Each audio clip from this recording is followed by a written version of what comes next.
A single hammer set off a terrifying chain reaction. The falling hammer struck an old neglected iron pipe, causing a rusty bolt to come loose. A man passing by had no idea danger was coming before the sudden accident knocked him unconscious. At the very same time, something even stranger was unfolding in another city. A worker struggled to drag a heavy manhole cover while rushing along, but accidentally bumped into a brick wedged against a truck wheel. The fuel truck immediately began rolling backward. Road construction had already created a traffic jam. An irritated driver rolled down his window. The reversing fuel truck headed straight into his car. A huge amount of gasoline poured out, rushing directly through the ambassador's open window. At that exact moment, a homeless man casually tossed away his cigarette, and the entire street was instantly consumed by flames. Yet these accidents that looked like pure coincidence had all been set in motion by a seemingly harmless little boy. He never cried or fussed and had never been sick since the day he was born. Children his age all thought he was a freak. Not a single one wanted to be his friend. Even the monkeys at the zoo seemed afraid of him. Some of them even became agitated and lunged toward him. The boy was born at 6 o'clock on June 6th, and a mysterious celestial event appeared at that moment. 3 comets associated with evil passed by the Earth. This phenomenon had long been foretold in the Bible, meaning that a dark force had arrived on Earth. By coincidence, a diplomat's son was also born that day, but because of a congenital condition, the baby survived only a few minutes. His wife was also left unable to have another child. The sudden tragedy was almost impossible for anyone to accept. A priest then led Nick into the nursery, saying that this boy had been born at exactly the same time as his son, but his mother had passed away during childbirth, leaving him an orphan. The priest believed this might have been fate. Under the devoted care of Nick and his wife, the boy soon reached the age of 5. However, on the day of his birthday party, strange events began to unfold. The nanny simply glanced at a large black dog in the distance, yet she walked toward the rooftop as if under a spell. Everyone looked at her in confusion. They watched as she placed a rope around her neck, while loudly calling out the boy's name. She said this was all for you. Then with a smile on her face she stepped off the edge. A reporter happened to capture the entire scene. All the guests were left frozen in shock. The party instantly fell into chaos. Nick quickly picked up his son, but the boy stared ahead without any expression, as if silently communicating with the black dog. Because of this unexpected incident, the entrance to the embassy became packed with people. Nick accidentally knocked over the reporter's camera. He intended to pay for the damage, but the reporter had his own agenda, and used the situation to secure an exclusive interview. Just then another priest approached, and immediately declared that Nick's son was the embodiment of evil. He insisted that all of those strange events were caused by the boy. No one in that situation would believe such a claim, especially when it involved their own beloved child. But then the priest made an astonishing statement. He said he knew the boy had been adopted. Those words instantly made Nick nervous, because only 3 people had ever known that secret. The priest said he had witnessed the boy's birth. He was not an ordinary human, but was born from a mysterious jackal-like creature. The more Nick listened, the more absurd it sounded. He immediately ordered security to escort the priest away, and the reporter captured everything on camera. After returning home, Nick felt unusually restless. The priest's words kept replaying in his mind. He wanted to tell his wife about the adoption, but a woman suddenly arrived and interrupted him. She turned out to be the new nanny. Meanwhile, the reporter had just developed his film, only to discover that every photo of the priest showed a strange beam of light above his head. The next day, Nick took his family to an important gathering, but as their motorcade passed a church, the boy suddenly became extremely anxious. His mother thought he was feeling sick, but he suddenly lost control, and began frantically clawing at his mother. Nick quickly told the driver to turn around. Only after they got far away from the church did the boy calm down. After returning home, his wife became increasingly uneasy. She believed they should have the child examined, but Nick thought she was overreacting. After all, their son had never been sick since birth, yet that only reminded his wife of something. What child grows up without ever having even a simple illness? Faced with his wife's anxiety, Nick could only comfort her and tell her not to worry, but his words could not ease her fears. The priest's warnings echoed in his mind once again. 随后他来到儿子的房间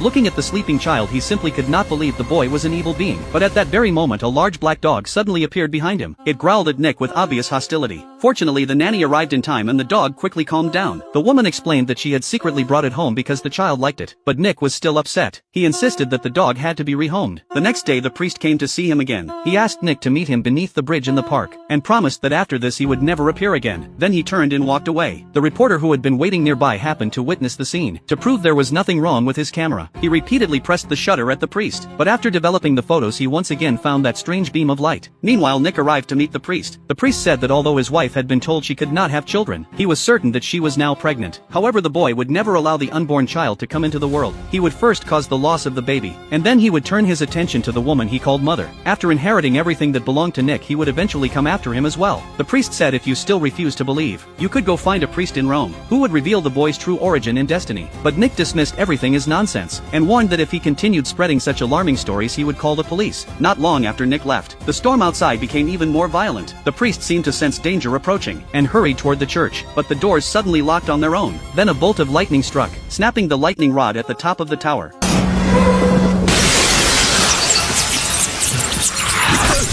Meanwhile, Nick had just returned home when his wife told him she was pregnant. The news hit Nick like a bolt from the blue. Before he could process it, he saw the news that the priest had lost his life. Even then, Nick still held on to hope. One day his son was riding his scooter when he suddenly noticed his mother tending the plants.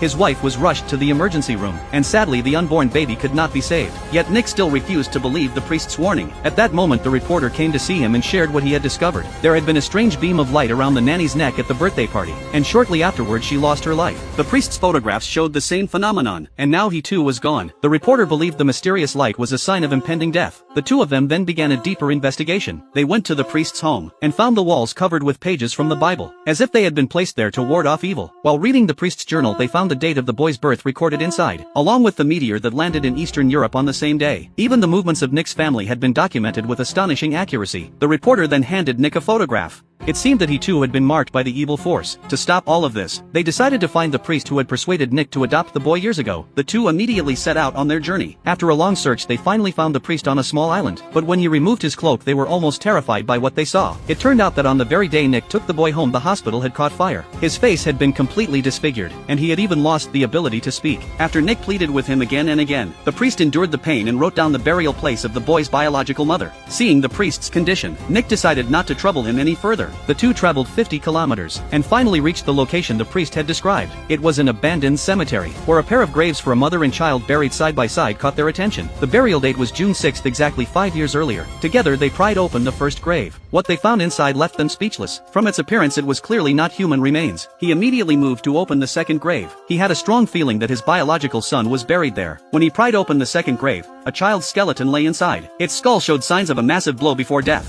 At that moment, Nick understood everything. His biological son had never died naturally. The child had been deliberately killed, all so that he would adopt the boy. Meanwhile, the nanny brought the boy to visit Nick's wife. Hospital rules allowed only one visitor inside. The nanny happily agreed and left the boy waiting outside. After all, some things were better handled by adults. Once no one was watching, she took a syringe from her bag. After filling it with a large amount of air, she injected it into the foreline. She pushed the entire mixture through. Soon, Nick's wife stopped struggling. She was gone. Moments later, Nick received the news of her death. Once again, the priest's prediction had come true. Nick finally began to believe the boy was the devil's child. After an exhausting search, they finally found the priest mentioned by the disfigured man. The priest handed Nick a bag full of daggers blessed with holy water. He warned Nick that it had to be done inside a church, and every one of those daggers had to be driven into the demon. Only then could it truly be destroyed. This is a child we're talking about. A small boy who I've raised as my own son. He's not your son, he's a beast. But Nick hesitated once again. Seeing this, the priest told him the devil's child would bear the mark of 3 6s on the back of his head. He also revealed that the nanny had been sent to protect him. The story sounded more unbelievable than ever. In the end, Nick chose to walk away, but the reporter refused to give up. He chased after Nick with the daggers, desperately trying to persuade him, because if Nick didn't act now, he could be the next one to die. You're asking me to stab a child, a little boy. Can't you see how insane that is? It's not real, Keith. And that is something I would never take away from any man, certainly not my own son. If he won't, I will. Nick happened to throw the bag directly beneath the metal sign. Then the opening disaster unfolded. The reporter lost his life. The strange omen in his photograph had come true. At this point, Nick could no longer deny the truth. He retrieved the bag of daggers and quietly sneaked into the house to check his son's birthmark. Suddenly, a strong gust of wind blew through. The sound of a door slamming alerted the guard dog. Nick sprinted into a storage room, then dropped to the floor at the end of the hallway. The dog charged toward him like it had gone mad.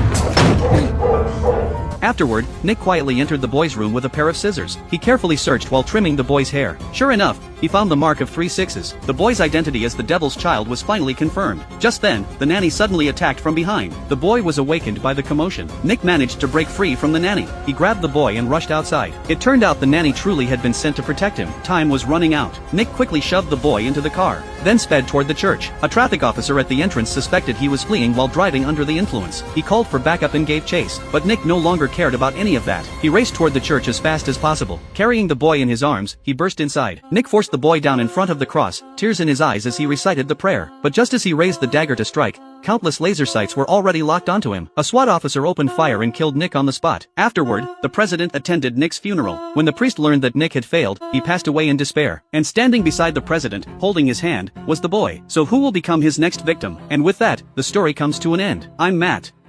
See you in the next story.